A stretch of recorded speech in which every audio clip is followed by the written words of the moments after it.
Tubahamagaye kubera hari amakuru amaze iminsi aca ku rubuga ngurukanabumenyi.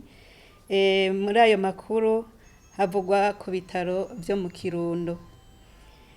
Muri ivyo bitaro ni ibihuha bavuga yuko hariho inzoya zibundikiwe zimaze iminsi zipfa ngo kubera ibura ry'umuyagankuba. Ubwa mbere baravuze yuko hapfuye inzoya 8, hanyuma ubu naho hariko havugwa yuko hapfuye inzoya 6.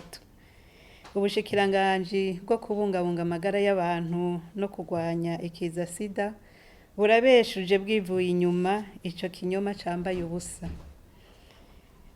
Twatohoje mu bajejwe amagara y'abantu batandukanye mu ntara ya Kirundo, turongera turabaza abajejwe intwaro hamwe mbere n'abakorera muri ivyo bitaro vyo mu Kirundo, bose barahuza yuko ivyo bintu bitabaye muri ivyo bitaro.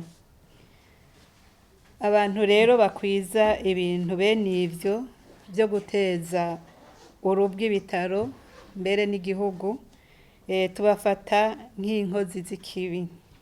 Mu bisanzwe ibitaro vyose biri mu gihugu barategekanije yuko iyo umuyagankuba ucitse habaho imashini zitanga umuyagankuba, bagaheza rero zica zaka ubwo nyene kugira ngo babandanye ibikorwa.